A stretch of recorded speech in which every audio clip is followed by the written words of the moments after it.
Hey folks, welcome to another episode of the Wrench Turners podcast, the show that's about helping mechanics everywhere improve their health, their wellness, their happiness, and their production on the shop floor. I'm your host, Mr. Joshua Taylor, founder of Wrench Turners, and today I have a really amazing individual that I got to meet. I'm not entirely sure when this is going to air, but it's roughly a few weeks ago since we were together last. It's Michael Hillsden, and today we're going to get into it.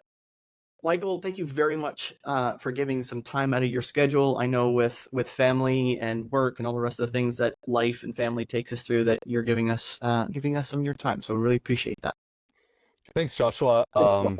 So happy to be here and part of the podcast.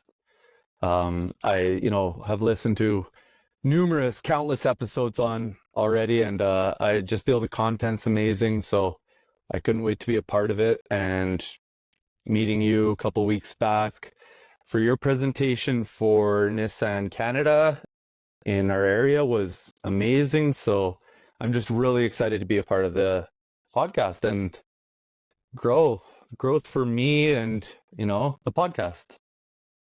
Awesome. I appreciate that. So let's talk right into it. These good folks want to know who you are. Let's start, at the beginning where we usually do. What got you into the automotive industry? What made you want to be a mechanic? All right. Well, this is easy. So I'm a Nissan guy, and what got me into it was my dad. My first car was a Nissan 240 SX 1989 before they were a drift car. And and I've had like 7 since then, but yeah, so that's my first car, but it was a pile of crap kind of, but as a 19-year-old kid, I had to figure out how to fix it, and that I did not know. So my dad recommended through SAIT here, the Polytechnic in Calgary, he just suggested, let's try a pre-apprentice program, and they offered one. It was in 2 weeks, so it was like, hey, do you want to sign up? Let's go, let's try. And I did that. I got a practicum kind of work experience program part at Oak Nissan in Calgary here. And after that, they took me on, and I spent my first 6.5 years at Oak Nissan. And I loved it. I just loved every bit of it. The growth. I'm a Nissan guy. I started out with the car before I worked there, and getting, discount on parts really helped me out when you're a young kid and, your car is not in such great condition. So, there was benefits for both parties. I learned a lot, and, so my dad got me into it, and I did my apprentice program at Sunridge, and then in 2010, I switched over to Royal Oak Nissan in Calgary, and that's where I've been ever since. So, but yeah, what got me started was my 240 SX, and that was it. I had a 92. Yeah. Did you hatch or coupe? Yeah, so my first one was a hatch. My second one was a 90 hatch. And then my third one was a 89 Sylvia right-hand drive from Japan, a coupe, and that was before they were popular and before the right-hand drive craze and the drift craze took off. And so it was kind of a nightmare to own it, being one of the first few to have it, but looking back, I loved it. It was fun. It wasn't anything special, like as far as monster horsepower or anything, and then later on I got into, a bit of autocross and all the fun racing and stuff. So then I got a few, another 240 that developed, and more power and more upgrades, and a lot of money down the toilet and on modifications. It's not money wasted. And as much as they say it's not, it's because it's the love of doing it and being in it and driving it and the community around it. The rest of the good stuff that goes along with it. No, it's not money wasted. It's money maybe now you wish you had. Yeah, no, it's you're right. It's not money wasted, but sometimes there was money wasted. But overall, I look back and I wouldn't change it. I loved the cars, and they kept me learning. They kept me just as much a part of it, right? And so I'm still a Nissan guy, and now my toy car is a 1990 300ZX twin turbo. So, I've stuck with it all these years. The sports cars, the toys, and it's all Nissan. But yeah, it's been a fun run. So yeah. Well, that's really awesome. I think that's one of the most underrated cars that you currently. That's one of the most underrated cars. They are, in my opinion, they are incredibly difficult to work on because it's packed in tighter than you can possibly imagine. Packed in grease in an axle bearing. But my goodness, so lots. Okay, here's a question. Yeah. Did any of your first 240s, did the floor rot out? No, but the strut mounts were like on the top of the strut towers. Those were pretty rotting, but See, again, I didn't rot on the strut towers. The floor of my 240 was so bad that the reason why I sold it is it rotted around the edge of the floor pan, around the edge of the seat. So I literally was coming home one night, and there's a bad road near where my grandparents used to live, and I was staying with them at the time. And it was so bumpy, and there were so many potholes. Boom, boom, boom, boom, boom, crash. And now these rails are literally dragging on the grounds. I'm back like this in the chair, back like, for dear life, I couldn't reach the pedals anymore. So the only thing I could do was rip on the e-brake, and of course, e-brake going all the way back. I ripped the cables right out. So I'm flying for dear life, heading for a tree with the seat lying on the ground, the sparks going everywhere. So that's what led me to get out of the 240 game. But that's fair. Yeah, but you're out east in Alberta. We don't have the corrosion quite like you have. So I did okay. I did okay for the rust, but yeah, now, 10, 15 years later, I'm sure they're all rotted out somewhere, but probably, and they're fetching a ridiculous price now from what I gather. I'm out of looking at, like I used to be looking at them all the time, even just from, grins and giggles, what is it worth and what are they selling for, and some of the auctions and so on and so forth. But I've been out of that. But the last one I saw was like $15,000 for a clean coupe with no powertrain. It is absolutely asinine. Yeah, it's crazy. I don't know how they justify the price, but they're one of my first loves of cars, and so they kind of kept me in it and kept me at Nissan, and yeah. Now, how much would you attribute some of your? We'll get into your first year in the trade here in a minute, but how much do you attribute to your education over the early parts of your career to the fact that you had 7 of them and you were learning on how to fix things by owning all of these things? Do you attribute a lot to it or a little bit to it? A lot for sure, but I mean that was over time, the 7. So I had one, then I sold it, then I had another, sold it. So as my I guess my knowledge and my income grew as I went through my apprenticeship, I was able to afford a little more go fast goodies and stuff like that. But absolutely, I blew a couple motors in them.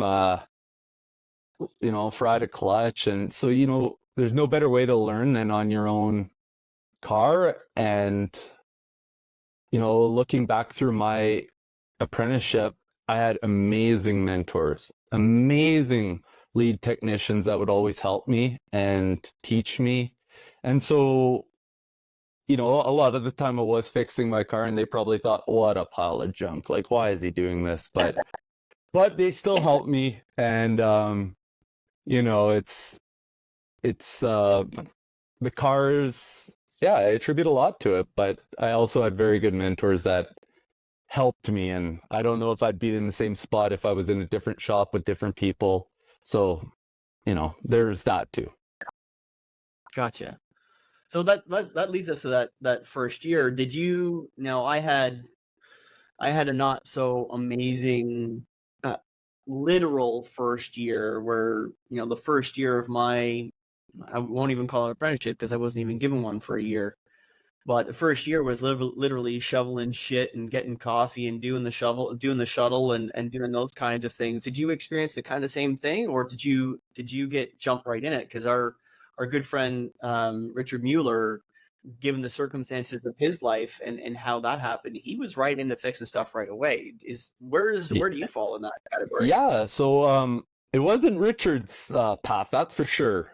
So I remember it was with the first week, and I remember it vividly because I still think like how everyone in the shop must have been laughing at me. But my service manager said I had to share the undercoat bay. So it was a 2-post hoist where they undercoated.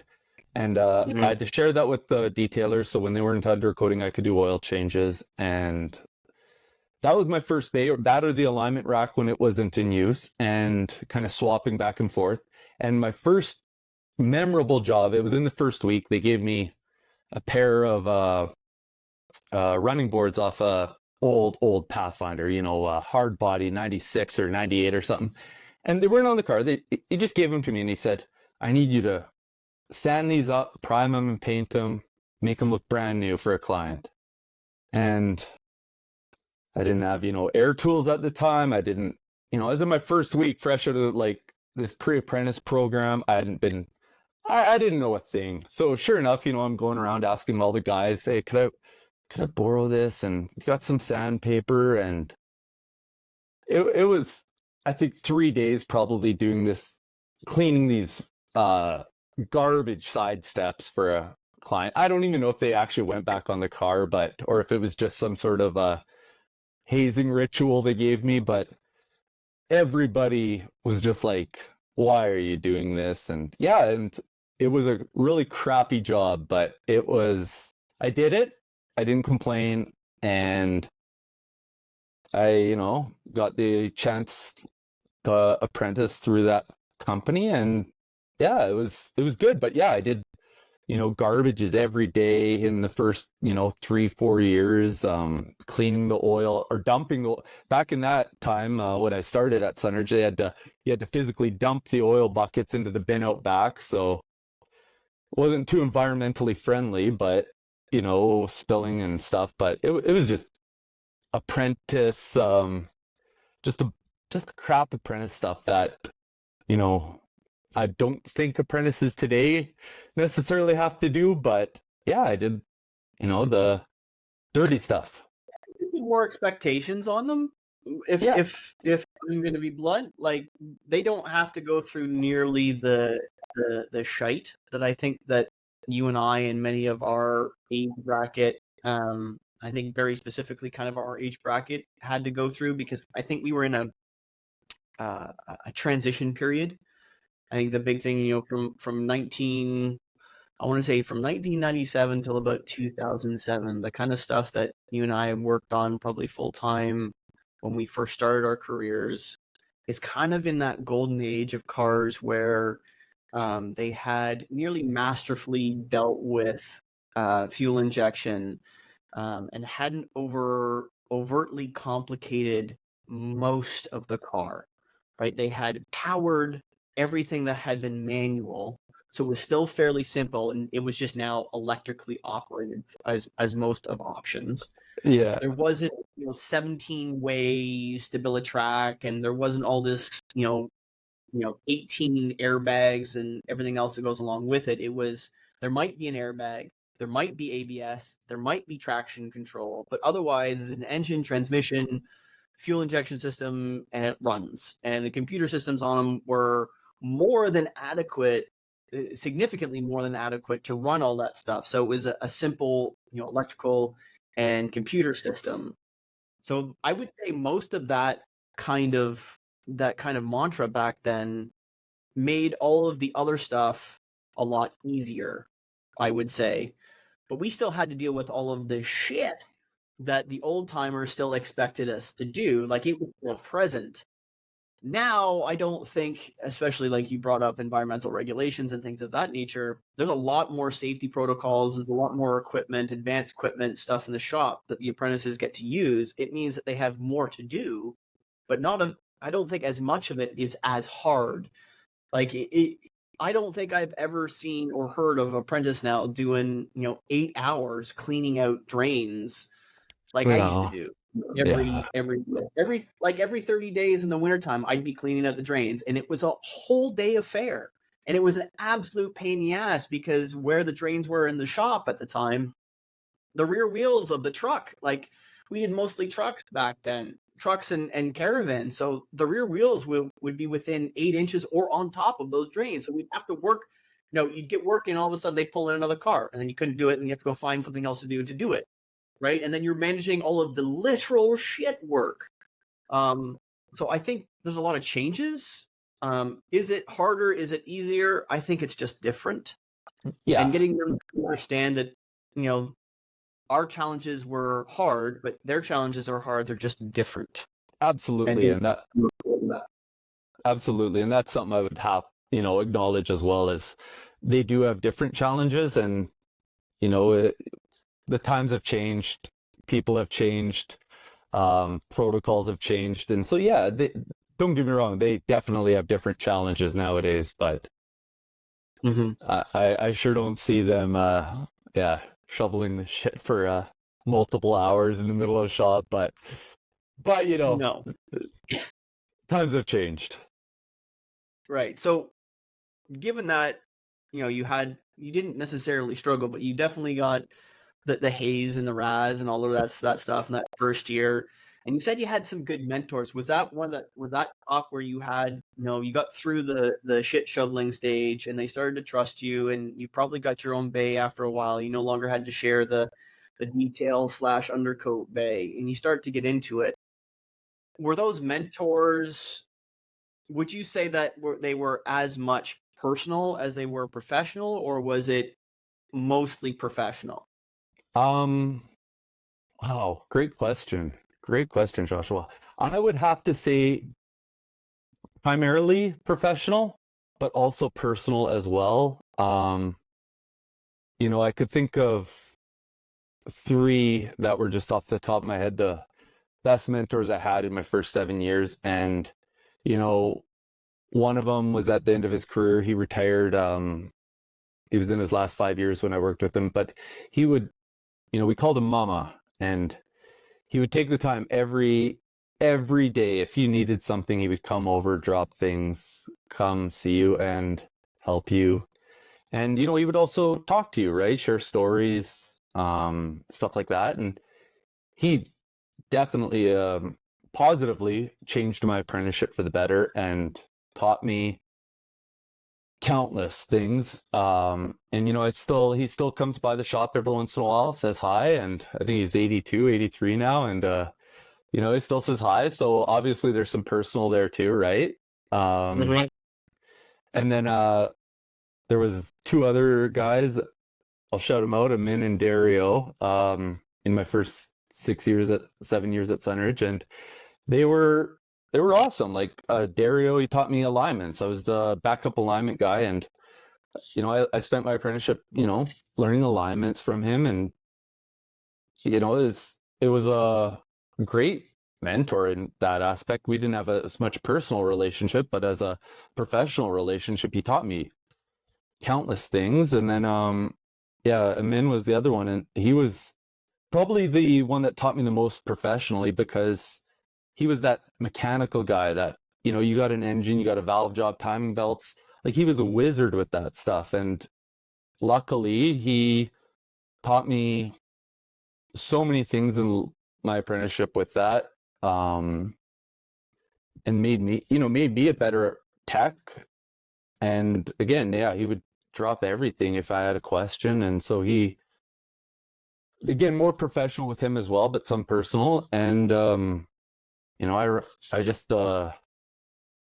think those three specifically shaped my shaped my apprenticeship, and helped me develop into the tech I am today, where I'm, very independent, and now, a lead tech in my own shop. So, but yeah, I would say those three, mostly professional, but some personal.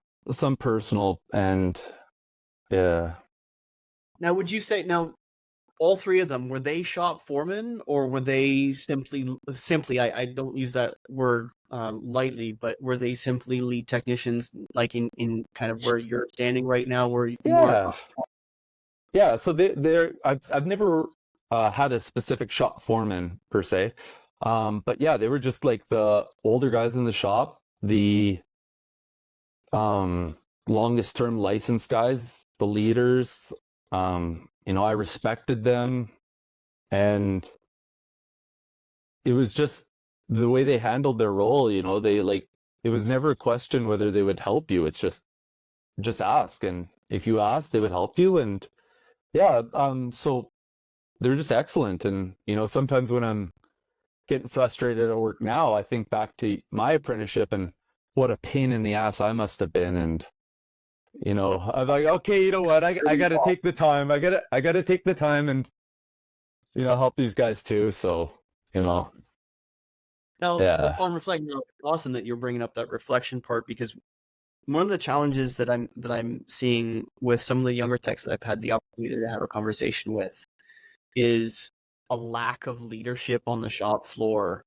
And to your point, you've never had a formal shop foreman, right? And you yourself are in that same position. You aren't a formal shop foreman, but it's obvious that you are that person that people will go to, and that you're happy to help.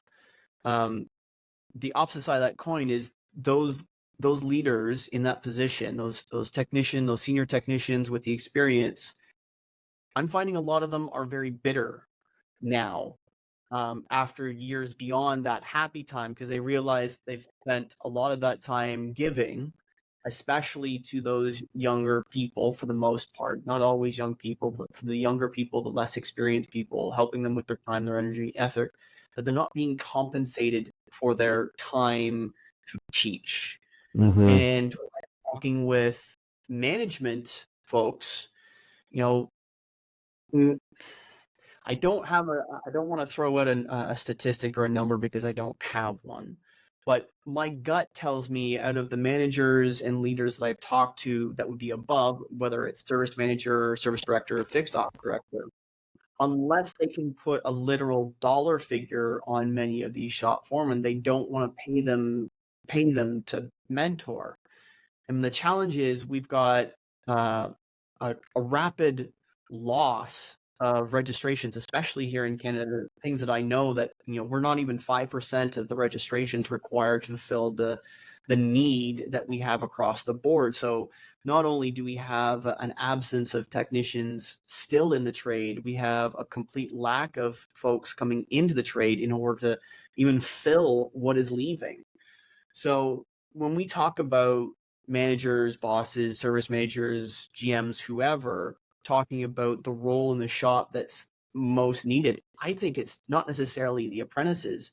First, it's the shop leaders, it's the shop foremen, because both of us share a common story where, in our early years as young mechanics, it was those mentors that helped shape our well-being in the trade, whether it's personally or professionally. And I would say, from my own experience, I would say half of my mentorship, the inbound coming to me, was personal, and half was professional. And I got a lot of it. And when there's shops that have folks in circumstances where they're not being compensated for that mentorship, it can leave them bitter. Now, what context, what insight do you maybe have from that?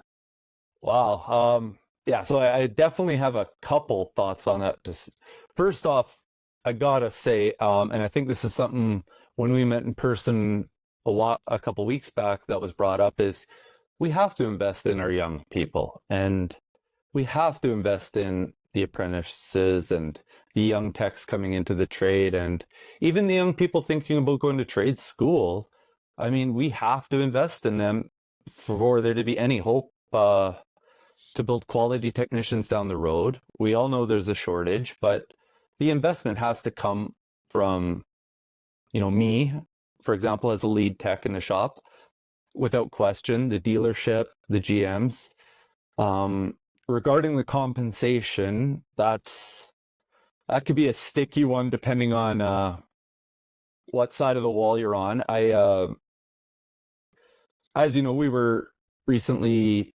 met on our technician development program, and a lot of the people there, from what I gathered, kind of were on a compensation of the shop pay or the shop production as their compensation package, if you will, for the foreman lead tech role. But yeah, it's difficult. I don't have an answer as to what would be the best formula, the best pay structure for that role. You could invest 2 hours a day, you could invest 6 hours a day into it, depending on, I guess, how invested you want to be, how much the dealership wants you to be invested in it, and how much they're compensating you for it. And if they're seeing results, I guess, as well, right? But for me personally, I'll speak, I guess, regarding me, is recently, as I've developed becoming a better mentor and leader, even though I don't have something specific in my pay plan regarding that, I'm definitely enjoying the results and the fruits of my labor, seeing those, for example, survey numbers like dramatically change the more I get invested. Over the last 6 months, our shops had a customer satisfaction rating was in the dumps, that went, it's been on a steady trend up. Our fixed rate first time scores are, dramatically climbing month after month. So personally, I see the investment and I see it paying off. But yeah, absolutely. On this other side of the token, I could see how a lot of people get bitter about it. And I think even in the past, probably me personally, I have probably had a bitter moment over, well, am I being compensated for this? And having that conversation with my service manager, and, usually cooler heads prevail, but I think I don't have an answer, but I think there has to be more done from all the leaders all the leaders in the service department, the leaders in the shop, the leaders in management, to invest in those young people, because that's how you get, 15 years down the road, your next leader, your next shop manager, your next lead tech. You have to build the next generation, and you have to invest in them. I 100% agree. And I think the biggest challenge that we face as mechanics is that we have to figure out how to teach our own, that the circle, I believe part of our role as a mechanic, and I think this probably applies and probably could apply across all of the trades, but I think it is part of our duty as journeymen to teach. The challenge becomes when our ability to teach affects our ability to provide for our own families. And I think that conversation, professionally done and eloquently stated, can be a real conversation that we have as we go down the line. And if we can teach these young folks as they're coming into the trade that part of their role as they progress through the trade is to become leaders themselves, so that they can then teach the next generation how to communicate, how to negotiate, how to sell, how to properly, how to just properly describe what it is that they're doing, right? Not being this is like it takes hundreds of hours and thousands of times to get good at any one specific thing over and over again, so that you're not humming and hawing on a video MPI, right? Right. You're doing walk arounds and stuff like that. It's not easy to do. And being able to spend the time with our young mechanics to be able to say, this is what you need to do. This is what you need to do. Okay, awesome job doing that.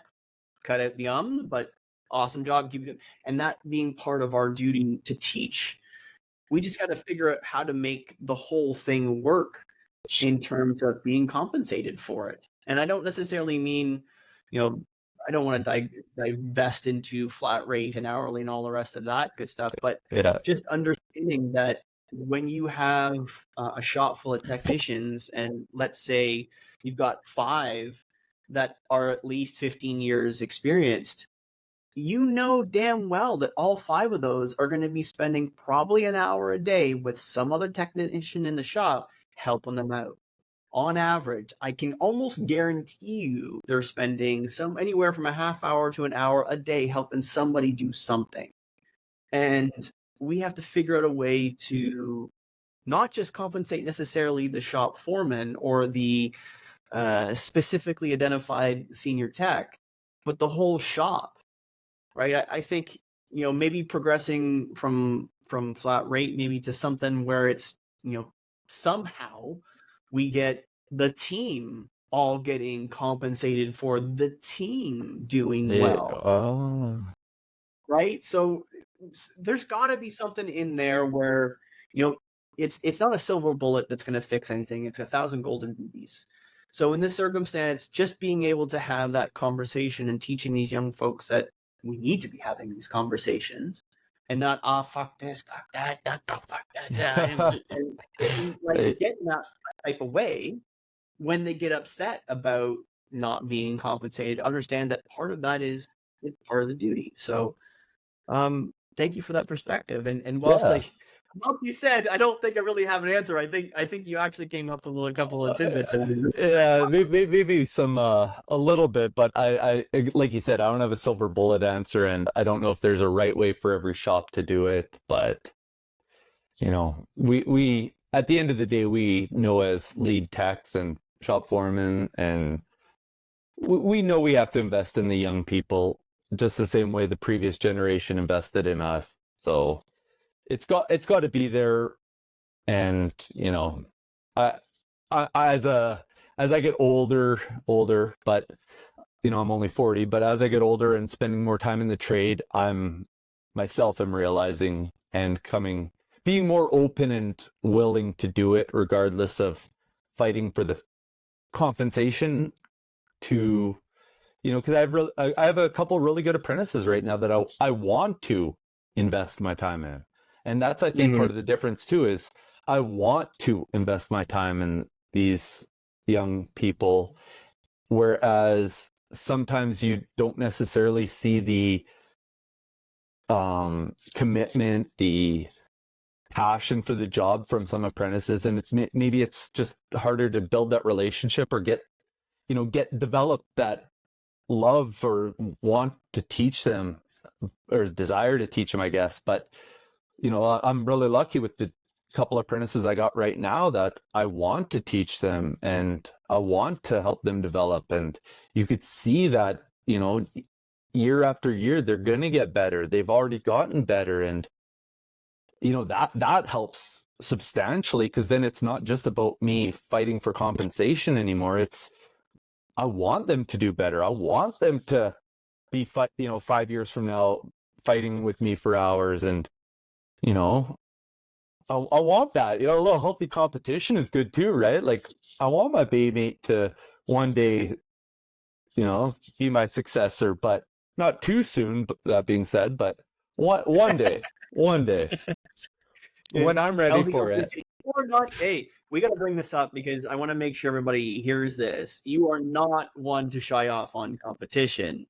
Mr. I went to national competition and did very well, and then went on to international competition and did very well. Yeah. So, so it was national, but got the plaque right there, kind of thing. But so earlier in 2023, I did a competition with Nissan Canada. They brought back a Nissan NISTech, they call it, which is a technical competition for all the technicians in Canada, specifically for us, but then each country has their own specific program. And so I did the first 50 question online test, aced it. That took me to a regional competition where there were 6 of us competing in a 4-part competition. So a multi-choice question, 25 question test, a diagnostic on a vehicle, a inspection of a vehicle and essentially like a parts replacement on an engine, but following the specific service manual instructions and stuff like that. And I was one of the top 3 there to move on, so I felt I did pretty good. I don't know exactly how I did place there, but I moved on either way.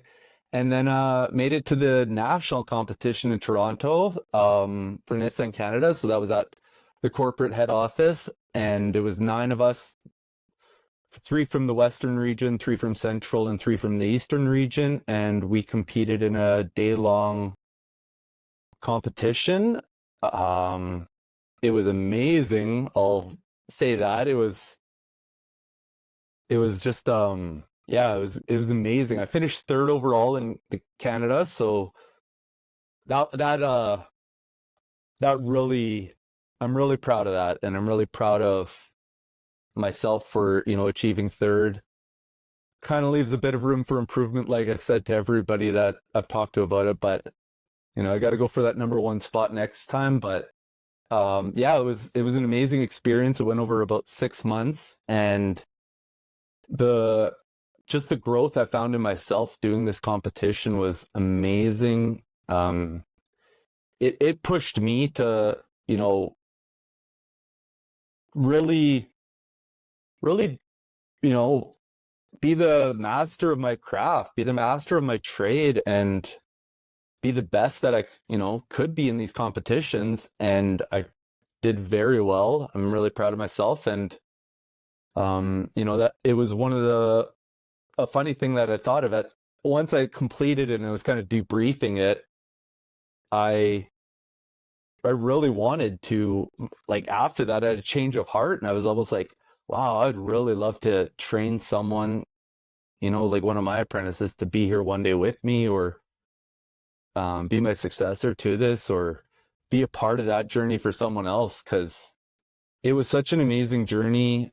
Shout out to Nissan Canada, because they did a phenomenal job at every stage on that. One of your previous guests, Dale Pettigrew, as you know, he was a part of that, and just a shout out to them. They did an amazing job, and it made me want to be better. It made me want to be a better teacher, and I think it showed a bit of love and care for the technicians from the corporate side too. Like, they really went all out to make sure the technicians at each stage felt they were cared for, felt the appreciation from corporate.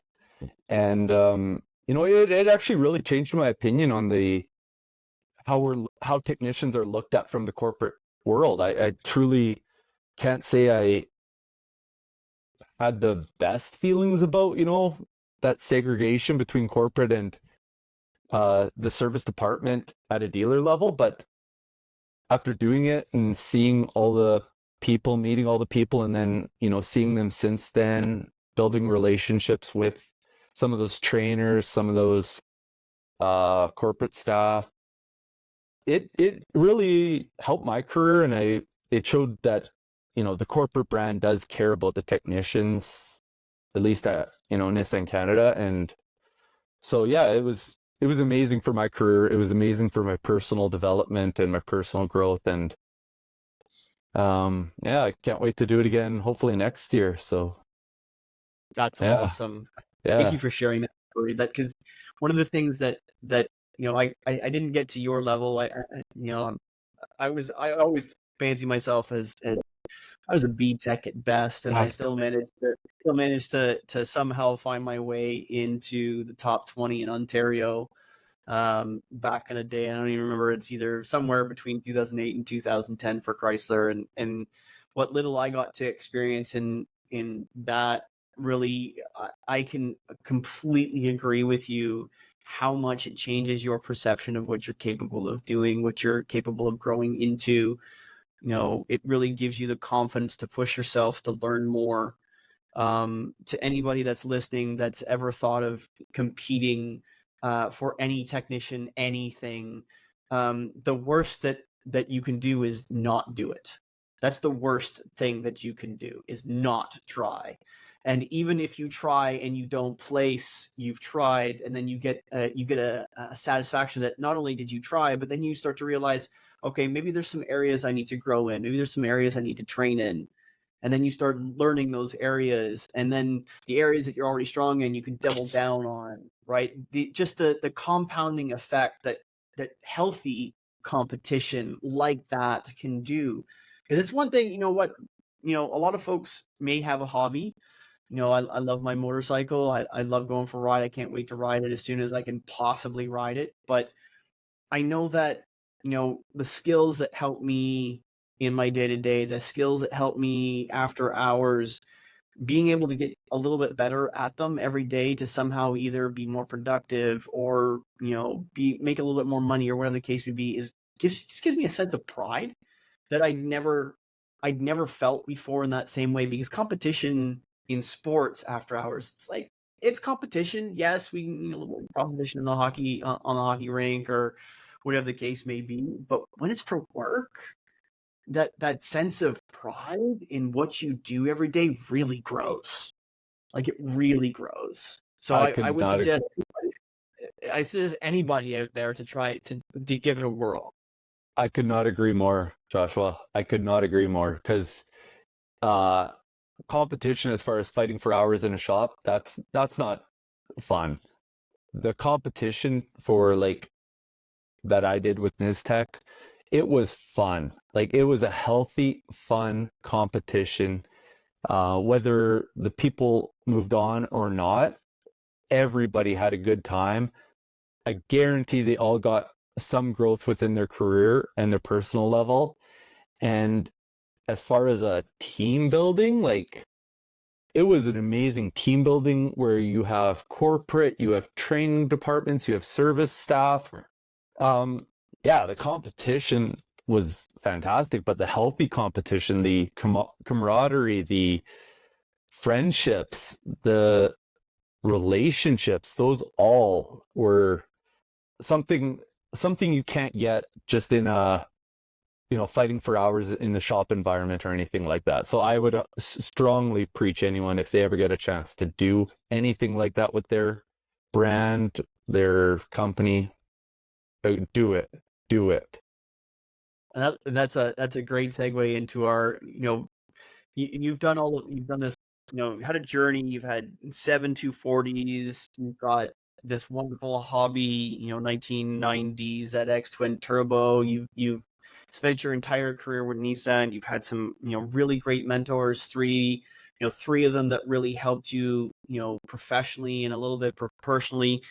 And now that you've spent all this time in the trade, and you've gone to competitions and such, what do you think would be your one piece of advice for technicians out there to be happy, healthier, more productive tomorrow? Well, first off, I think my one piece of advice would be to really invest in yourself and your craft. And I'm going to reference something, maybe you could give the exact stats, but you mentioned there's a monumental increase between a level 2 and a level 3, or a level 3 and a level 4 technician. I've within my career fully, I've done all my training. I'm fully completed everything, master technician, whatever it may be, and I don't see the same drive from some of the technicians in the trade where they want training, and some do, but some don't. And I would strongly encourage these fourth year apprentices, these first, second, third year licensed technicians to hone their craft, like get all in on it, go to the trainings, go to whatever you need to do, read the service manual, study, watch, I check bulletins every morning when I was first getting into it. So I knew what was out there, what was coming in, and really invest in yourself and your craft, and the money will come, and you can make that 100,000. It's not difficult, but invest in yourself. Don't be complacent. Don't be lazy. Don't be satisfied with mediocre training and mediocre career, the money's there. Go get it, but invest in yourself. It's worth it. Big time. There is no investment that will pay the dividends like investing in yourself. Period. Bar none. End of chat. And to give you the stats to reiterate what I did share a couple weeks back, and share it over and over again, because no matter how many stores that I have now, got through the survey, the level 1 completeness is US, folks. Just for clarity, this is all US stores that I have data from. I have not got any Canadian sources yet. Working 2024, we're working on getting some Canadian stores through the survey so we can get some Canadian data. But in the US, of all the stores that I've surveyed, if you are level 1 training complete, meaning your brand training, so let's say you're at Toyota and you got your level 1, your basic training complete, you're going to make no more than $40,000 a year US. There are almost no exceptions to that rule. Your ceiling's about $40,000. If you are level 2 brand training complete, so that's basically the intermediate stuff. You understand what a transmission is, and you're starting to learn, that there are components within it. If you have that level 2 complete, you are going to make $60,000 a year or less. Not more, less. And there are very, very few exceptions to this rule. And by level 2, any experience years are out the door. It doesn't matter whether you have 10, 15 years in the trade. If you only have your level 2 complete, you're not going to make any more than 60 grand a year based on my survey statistics. Now, here's the big one here that Michael was alluding to.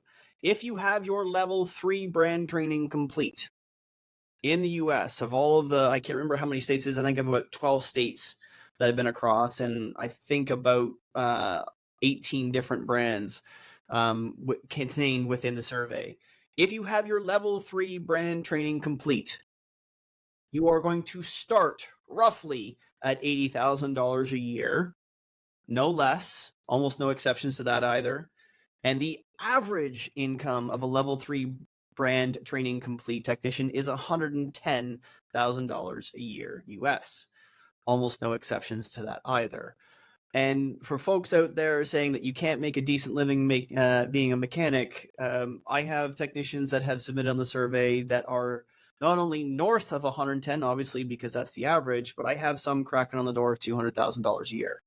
And folks, and if you're wondering how, that's flat rate, and I have seen the labor reports on these individuals. This is not 100% gravy. These are folks that are doing just as many warranty jobs as they are doing CP jobs. And these are folks who are driven, who are trained, and have absolutely amazing teams and leaders around them. So if you want to make some good money, you can, and you can do it in flat rate, and you can do it in a dealership.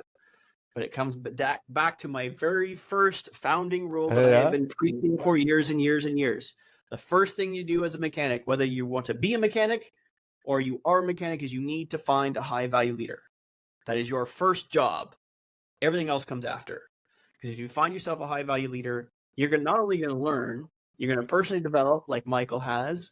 You're going to have a mentor in all likelihood in the shop. You're probably going to have a mentor in that leader themselves. You're going to have a great team environment that everybody wants to help everybody. And you're going to make money. You're just going to make money. And I've got the data to show it. So, yeah.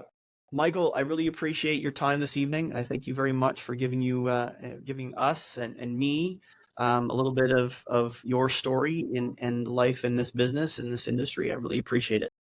Hey, thanks, Joshua. And I'd like to acknowledge you for all the work you've done and your coaching and, having that session that I was at with you. It was, you've provided so much to the people through your podcast, and also just in person meeting you and having that opportunity to learn from you and being coached from you. I'd like to acknowledge you for that, because you're doing a stand-up job, and especially around mental health awareness too in our trade. So I would like to acknowledge you for that, and I appreciate you. I thank you very much, Michael. I really appreciate that. Now, folks, that is the end of another Wrench Turners podcast, but that's okay, because we got another one coming next week. Don't forget, check out the description below. We have Wrench Turners merch on Teespring. You can find the links below.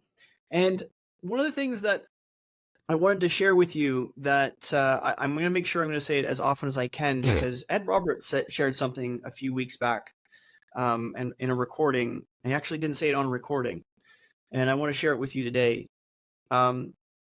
People repeat what you recognize them for. So if you're in a shop anywhere and folks around you are barking at you, look at yourself in the mirror. Are you barking at them? Because they will repeat what you recognize them for. Remember, folks, negative pushes, positive pulls, and always clean your toys before you put them away.